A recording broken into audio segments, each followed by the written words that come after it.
Good.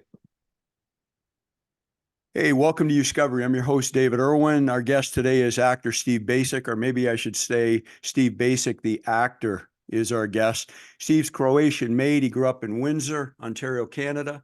He now resides in Vancouver, where he has built his craft.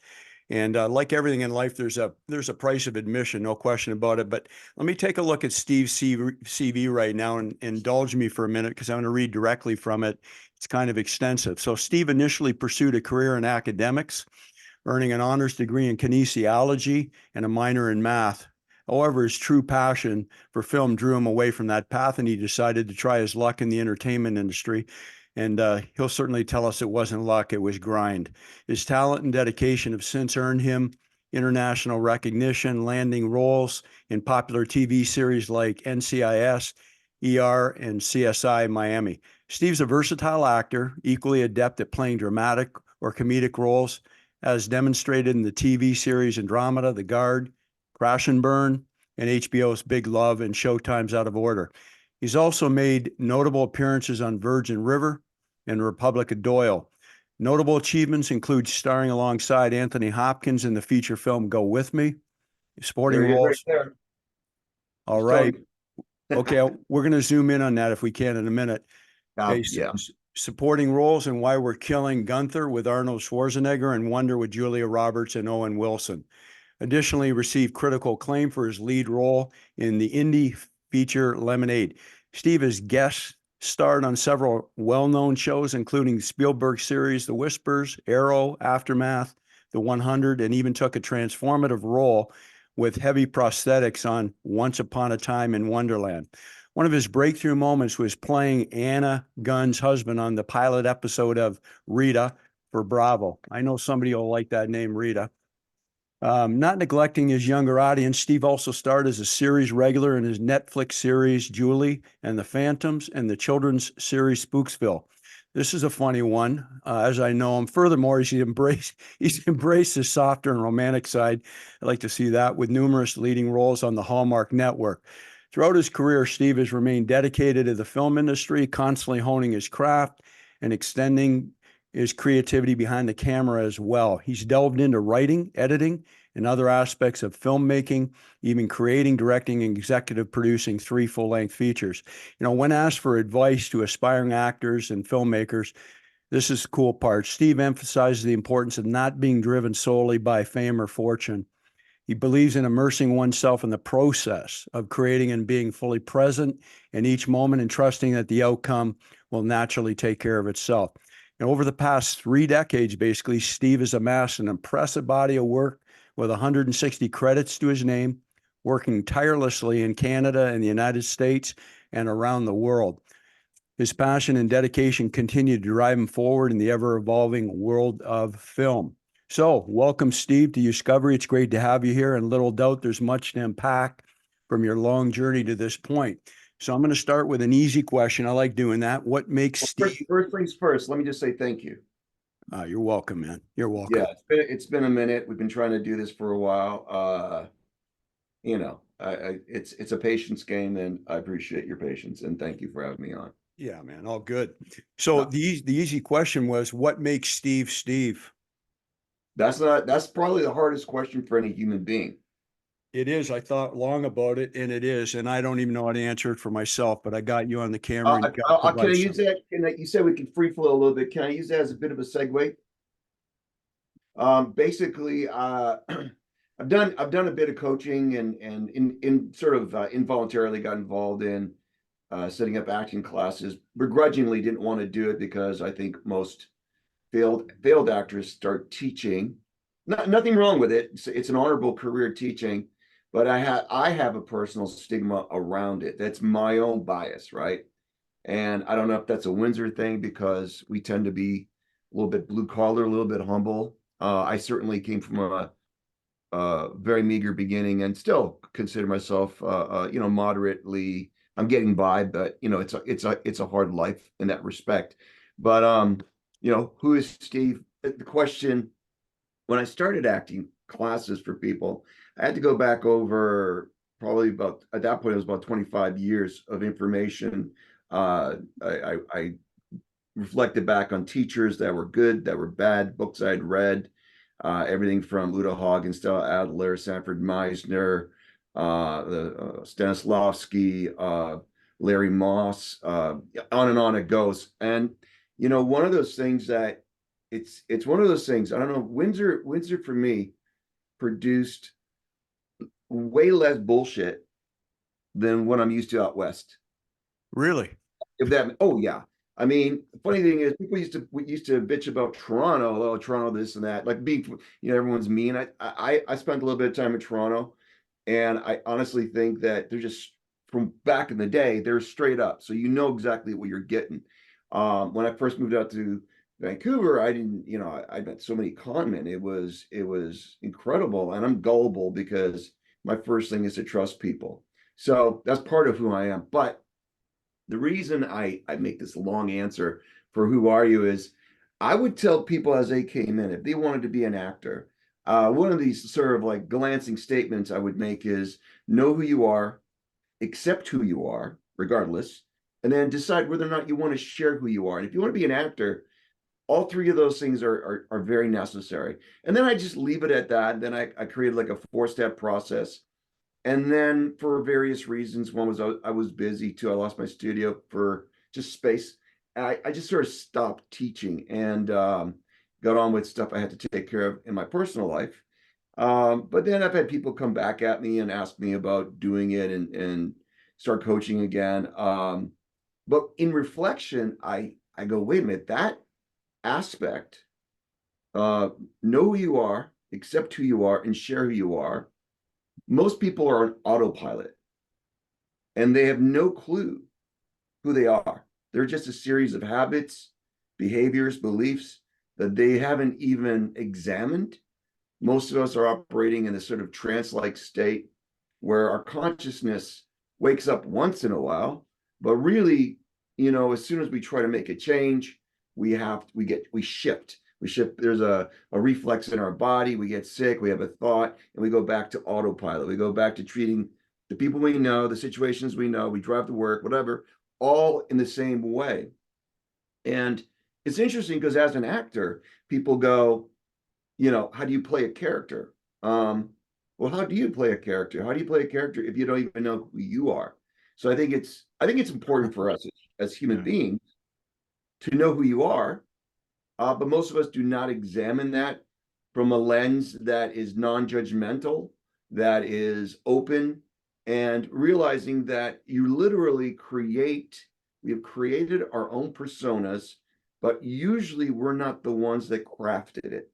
As an actor, if I know, if I make choices about a character, if they've given me a description, then I can craft a certain behavior or persona based on information they've given me. But all I have is myself to reflect from, unless I go into imagination, unless I can get still and quiet and start from a zero place. And so if someone, was to say, well, who are you? At this point, I'm just a series of habits and rituals. I do reflect a lot, but not nearly enough to be at a place where I'm free of other people's influence and other people's programs. And we're constantly bombarded, whether it's on the tube, on, these shows, by other people's ideas that we either adapt as our own, but really they're not. We're not really conscious thinkers most of the time. I want to know who I am eventually, hopefully before I go. And I want to help people also explore that because, it's so funny. I don't know about you, but we cycle. It's like, oh, the day's over. The weeks. We're already almost in April. And remember, I can't believe it's December. And it's like, it's a blur. And most of the time, we are not awake. We're just in this spin cycle. And yeah, I'm who am I right now is I am a wannabe philosopher. I try to be a philosopher. I try to think on that level, but I'm very human about it, unfortunately, sometimes, where I fall into my survival patterns and my fears and phobias for no good reason. I'll be honest about everything. And that's kind of who I am. And I'm still trying to figure it out so I can be as good a person to the people around me for whatever amount of energy I have. Some days are way better than others, but that's kind of who I am. Yeah, I wouldn't define myself as an actor. I wouldn't define myself as anything really. I'm trying to be um as aware and mindful as possible, which I fail most of the time being mindful. So Yeah. anyways, That's that's a good, long man. Like carving out meaning in your life's a bloody affair, brother. yeah, yeah, A bloody affair. yeah. And I think the meaning really is just life itself. I mean, we put sometimes so much emphasis on it, we just don't spend enough time. Like one of the philosophies I love is Stoicism, and Yeah, Epictetus, Stoics Marcus are Aurelius. Oh yeah. yeah, yeah, fantastic stuff. And it's gained so much popularity now. There's Robert Greene and what's the other guy, Holiday. They're all writing all this stuff, and everyone's talking about it. It's been around forever, but it has a sort of some people are misguided about what Stoics are, but it really comes down to being aware of what is within your control. And we tend to choose virtue over the other, and we tend to choose that over our bodies and our minds. If you have that discipline to put yourself into physically difficult situations, mentally difficult situations, you practice those things so that when the real stuff comes, you can deal with it you know um Hey that's Steve, yeah, yeah, you're mentioning staying open, I'll say porous, available, malleable, and helpful, but in doing so, you don't want to suffer fools at the same time, right? And walking that razor's edge, yeah, I find that difficult. It's easy to discuss, but in practice, when you're trying to monetize your efforts, workman's yeah, worthy of his hire, and how do you avoid suffering fools? And it can be very sinister. It's very covert, meaning the way they manipulate you, right? yeah, yeah, Especially like in the domain you're in, financial world, big time, every large ecosystem, Hollywood, no question about it, and maintaining that identity. And I'd say since you're on camera, you're exposed, your yeah, vulnerability to that, and then still staying, as I said, malleable, open, available, yeah, not yeah. jaundiced, not nihilistic. I don't want to misquote Marcus Aurelius, but basically, you run into an asshole and you go, "Oh fuck, I ran into these assholes," right? And he basically says, "Well, okay, they're going to be around, and you luckily you've found one now, and now maybe the rest of the people are going to be all right, but you still got to love the human. Like we have our nature, and I think that I've become aware that I think most people what they fight with is the evolution of consciousness versus the evolution of biology. Biology has been around for millions of years. Consciousness is relatively new in the scheme of things, and we struggle with this automatic system like a computer. With this is a program that absorbs everything. That's With right. what we want, we see something. Oh, I want that, but the program says no. I want to have a six pack, but my program says no because I want the donut more. I want to be faithful, but the program says you could swipe, swipe, swipe, swipe, swipe, and you can, all these different things. And it's very materialistic. But you know what? That's not my world, my problems is just me. And I have a very sensitive soul. So it's one of those Mm. things I'm trying to do to survive where if I can be good, just said this to a friend last night. We are talking about the East Side in Vancouver and sort of like this ridiculous recycling of these different camps, and they've got people on the streets and the police and everyone comes in and bulldoze they clean out their camps. They spend I don't know how much money cleaning it all out, and then they camp somewhere else and they redo it over and over again rather than a better solution, which might be to adapt some of the European countries that have dealt with addiction and housing and that a little bit better. You know, there might be better solutions. And as sensitive beings, it's kind of devastating to watch another human being going through that level of suffering and then be effective. How do you effectively help this person? And you know, you've probably met people that are completely gone and there almost seems like there's no hope, but there's always that story where there is hope. And Mm. I think that complacency and disconnect will kill us as a species once we realize our nature, which is we're very habitual. So let's form better habits, and it takes a long time to form a habit, whether it's a thinking habit, physical habit. But let's stay connected in the moment with whoever and whatever is in front of us, because that is literally what we have. And one of the, again, going back to stoicism, you know, at the end of the day, it's a big thank you for the day. There's no guarantee tomorrow's coming. And if you wake up in the morning, well, cool, no matter what your problems are, you're still alive and everything's borrowed anyways. We're not, you know, we come with nothing, we leave with nothing. That's right. So all we can do in the meantime is hopefully set the intent and the act of trying to be a decent human being, you know, to our fellow human beings who might be assholes once in a while. To your point, like how do you, you know, in this industry, but almost all industries have it because all That's right. industries have humans. That's So right. yeah, that's sort of, I don't know. Again, and then a lot of laughing whenever you can laugh. Yeah, I don't You know, laugh enough. watch comedies if you can, and Yeah. you can make yourself miserable. You can make yourself happy. It's your choice.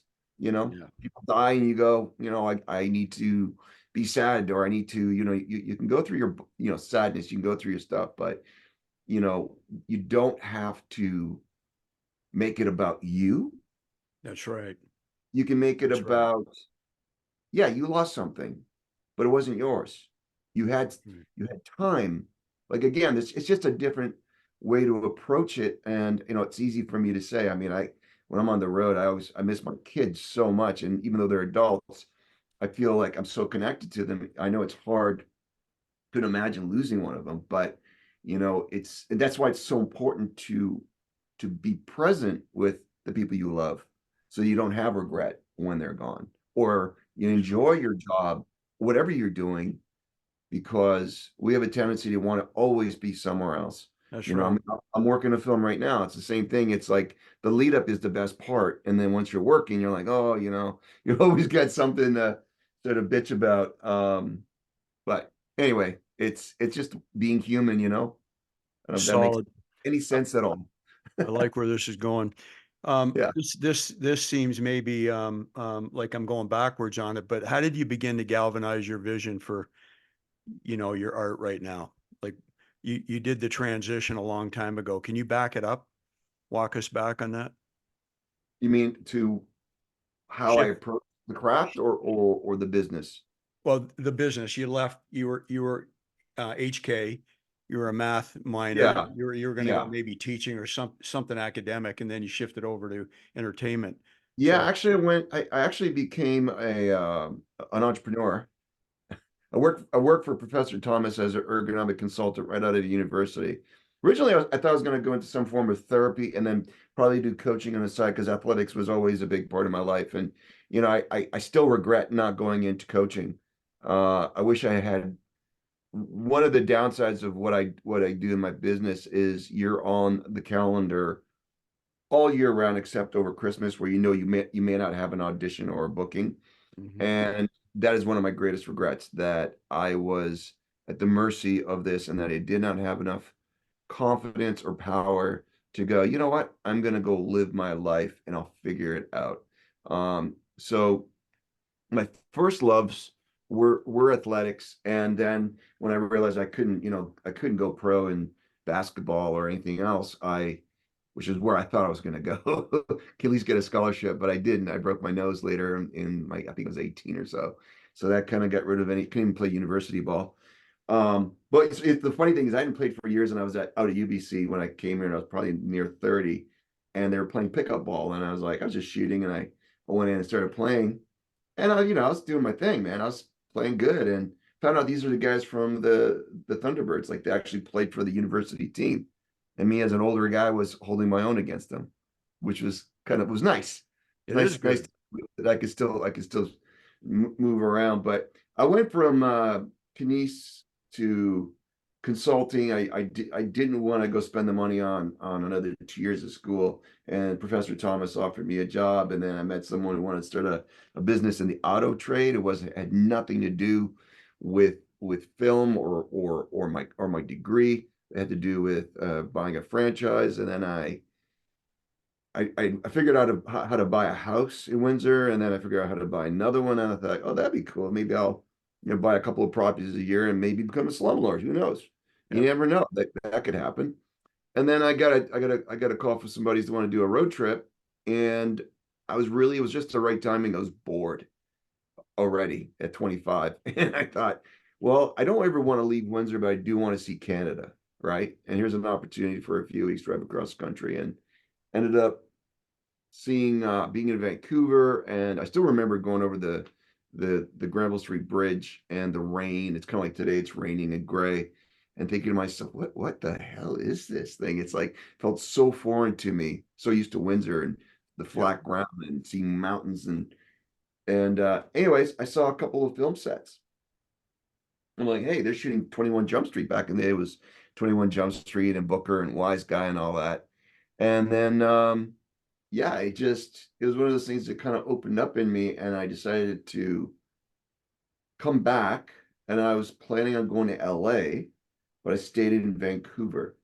And you know, slowly it just it just kind of overtook me. I tried to leave a few times. I tried to leave the business.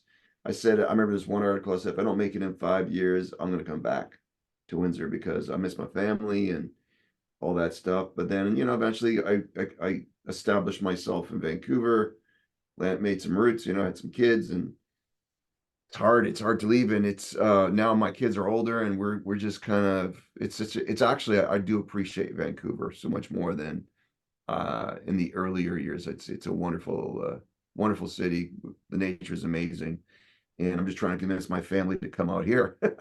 Yeah. So that transition it was the weirdest transition to go into acting. But it felt like it was pulling me.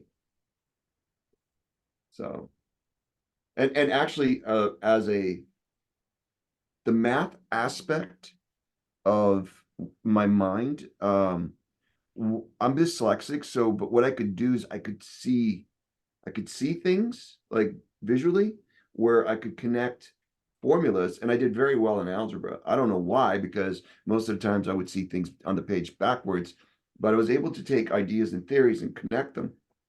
And what I found was, if I listened to my instinct before I even went to classes, I could look at a story and I could look at the components, the characters, the concept of the story, the arc of the story, and I could see it, I could feel it, and all I had to do was slip into it. And then teachers got in my way. That's why I'm bitter about teachers. And so that was kind of like the connective tissue for me, is my imagination and my ability to feel and visualize what the characters are going through.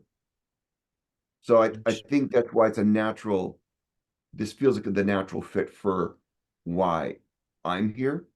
And what kills me, though, is that I don't have control about when and how much I'm going to work. I'm not one of those. There's very few actors are that fortunate that, they're given projects to choose from.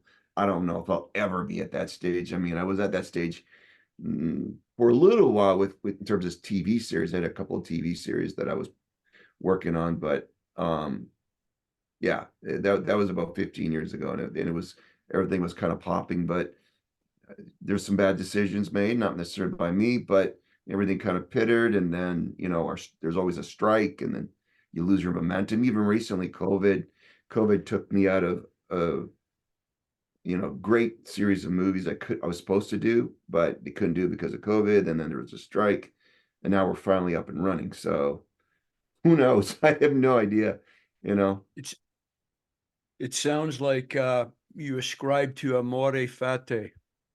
Yes. Loving what You, is. yep, no Yeah, matter what it loving what. is. So Yeah. with that, let me intersect here with is there such thing as a greatest moment of your varied and storied career, or would you say it's more of a continuum? I kind of know the answer to that. I'm asking something obvious. Never ask a question you don't know the answer to. Oh, okay. Well, I'm curious to hear what you think the answer is. It's a process. Yes, it is. It's But not, there is, there isn't a greatest moment. I mean, we can think of some watershed or crescendo moments on yeah, anything where you were really elated, the dopamine was flaring, you know, that yeah. kind of thing. But you know, from what I've heard thus far, it's a continuum of work.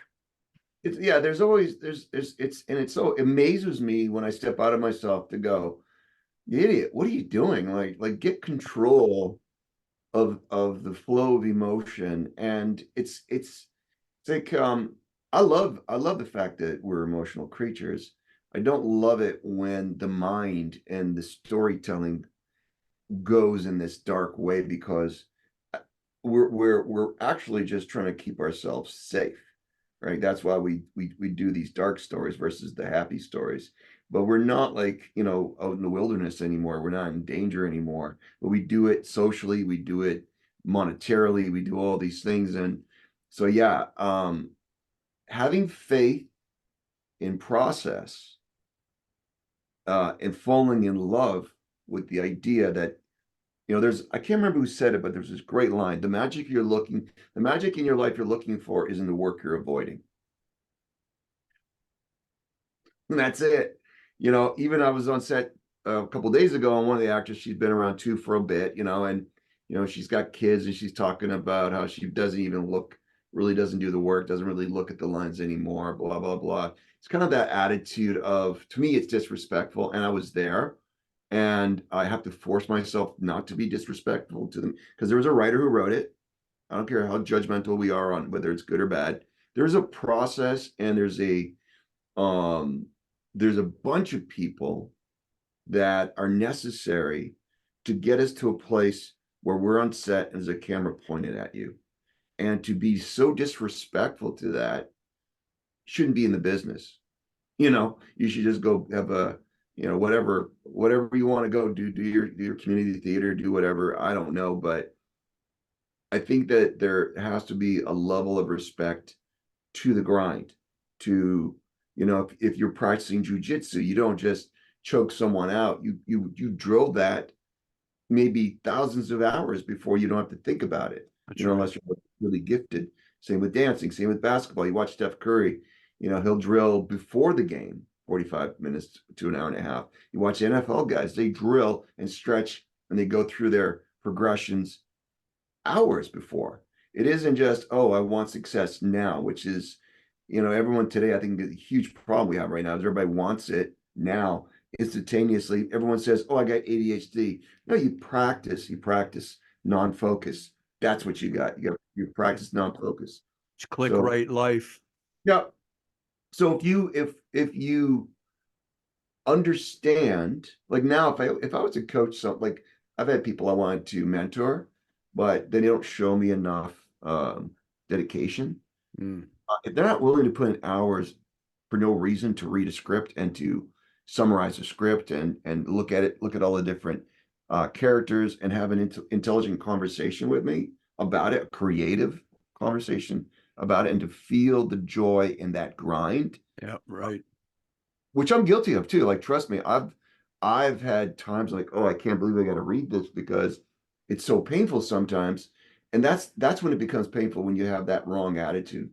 If I have a better attitude, and I'll take it to the gym, I'll sit on the bike or on the stairs and I'll make it a good thing, or take it for a walk, put the lines on tape, and try to make it a positive thing where you adapt a better work habit. Yep. It's like writing, it's like what you do as well, like doing podcasts. It's a lot of work. You gotta, like, people think, oh, I can just create a show. I've been wanting to do it for years, but I don't have the discipline right now to Nor do do it. I. Yeah, You but mentioned, do it. You just keep going, right? yeah, with the tools you have now, get after it. Mhm. You know, you said something a little while ago about, it triggered something in me that, you know, you will find that which you most need in the place you least want to look, which is a Peterson quote, Jordan Peterson. Yeah, And it was birthed out of, Jordan. yeah, Steric Willinus Invenator, out of filth it shall come in the dirty Yeah, places. And it's an interesting, treaty. those beautiful flowers come out of manure. You know what I'm saying? It's like, That's right. We eat mushrooms. and I don't even wash them that well. My girlfriend hears that, she'll freak. But anyways, she will. So, Cool. what about the lowest point of your career? Such thing, or is it also an arc over, an issue over time, the arc of time, a series? No, it, for the stuff that I've been through in life, it's all about temperance. You can get overexcited and you can get overwhelmed in both ways, right? Yeah, I mean, there's times where I think, is this it? Am I done? Is there no more work for me? And for whatever reason, you got these lulls, these long things. And I think earlier on I had some big devastating moments. You're finding out a big show like Rita with Anna Gunn, finding out that it wasn't going to go, and that would have been a career breaker for me. And finding out like your show got canceled, or this actor decided to go off and do this thing which affects you. Recently, there's that thing where I was working on Garage Sale Mystery, and Lori Loughlin and her husband got I don't know, if implicated in fraud, over the college admissions for their kids. And we were doing 4 movies a year, and that was not a good time for me. And I needed that comfort, and that was hard. And I just said no to Altered Carbon, which was a big Netflix show. The way the timing worked out, I lost 3 episodes on that because we'd already said yes, and then to the other because they had me first, and then maybe a day later I'm going to work and it says don't show up. We got Laura's got to go back to LA, and we didn't know why. So those kind of moments get me still, and because you try to plan your life. I got responsibilities, people I got to take care of still. And that's when it gets me. But then I go back to what's going to get me out of this. And it's always process and grind. process and work. And I think That's Windsor, right. coming from Windsor, I remember as a kid, we were very blue collar. And I remember the recessions. We had recessions every 5 to 7 years, and we'd get out of them. And it wasn't like it was a surprise. And I almost feel like that's kind of really prepared me for this business. And maybe Right. it's also maybe it's held me back too. Maybe it's given me not enough juice. No, maybe I'm not hungry enough. Um, but it definitely psychologically had helped me to deal with this sort of thing. And I see a lot of actors, even older actors. There's just so much desperation in them, and I'm like, no, man. When there's so much desperation, you lose the creative. And I get caught up in it too, because when you get promises, when you're like, oh, this is gonna happen and that's gonna happen. Isn't this great? I'm like, is it? I don't know if it's great. I don't know if it's actually a good or bad thing yet. It's to me, it's a big maybe. I would rather I want it when the money hits my account, great. Or if I've turned in a nice audition, or was honest about my process and didn't just phone it in, which I was doing for a little while, then I feel more fulfilled in my work. And with that though, the cost of being present and really going for it is you might rustle a few people along the way, because they may love your ideas, but not like that it came from you rather than them. Yeah. So then you got to deal with that. Yep. So it's a really Egos. we're always dealing with people. We're always Yeah. negotiating. We're doing it willingly or unwillingly. It's happening. Hey, Steve, I got to jump in and say we got about 3 minutes left, and I want you to Wow. dominate. Cool. Time flies. I mean, your bio Yeah. took 20 minutes, didn't it? About Anyway, that. anyways, hey, despite persistence, passion, and purpose, do you believe that there's a randomness out in the ether there somehow that determines who gets to be the apex predator? Yeah. Well, I think in a sense, because a lot of times circumstantially we're not choosing. Like, we're not choose what country we're born into, what Sure. culture we're born into. that sort of thing. And so that could obviously determine where our life goes. Having said that, definitely if we wake up and we put our mind to it, you can create your luck. But that again comes back to timing and work. And I definitely have had my opportunities that some I've squandered and some were taken, not my fault. But it's all about being present and being alive. And you know, Right. life is not supposed to be fair. Nature is brutal. You Sure. know, hurricanes are wiping people out, floods, whatever. And that's okay because we're just a blip. We're just here for a moment. So try to enjoy this ride, you know. It's Exactly. Amor fati. this business Big is time. not, yeah, this isn't all it. You know, try to love somebody today and or at least smile at somebody today, especially yourself. Yeah. Well said. Yeah. You- Hey, listen, I want to, keep my finger on your pulse and see if we can do this again. This was rich. This was good. Cool. Yeah, it's And great. to our Did it. listening audience, it was essentially unscripted. It really went off script, which is the best. Over prepare and underestimate, and you're in for a big surprise a lot of times. And that happened today. I think this was great, Steve, and I appreciate it. You willing to come back and do it again? Oh, absolutely. Yeah, absolutely. We definitely will dance again All for right. sure. But before I go, let's go Lions. I believe in Beautiful. Detroit. I believe in you, Detroit. Also, I love that. shout out to Wolfhead Whiskey. Beautiful. They actually let me use their whiskey in a movie I made. Sweet. Yeah, I love That's those. nice. That's nice. Very good Beautiful. company, great restaurant, great whiskey. I don't drink much anymore, but yeah, I do miss that. I do love Windsor and the surrounding areas. A lot of great people. Yeah, maybe we'll delve back into that. And one thing you mentioned about dancing, dancing is a perpendicular action that leads to a horizontal result. So I'll Yeah, leave you with that. right. All right, there you go. All right, Sometimes, brother. What's yeah, that? as it sometimes it does. That's It right. sometimes With yeah. intention. Well, yeah, exactly, exactly. Set your intentions, but then accept results for what That's they it. are. Hey, Yeah. hey, Steve, thanks a lot. And thanks everybody for listening to Youscovery. Remember, be solid and be after you. See you, Yes. Steve. We'll chat soon. Yeah. Okay, man. All right. Bye-bye. Good day. Bye. See ya.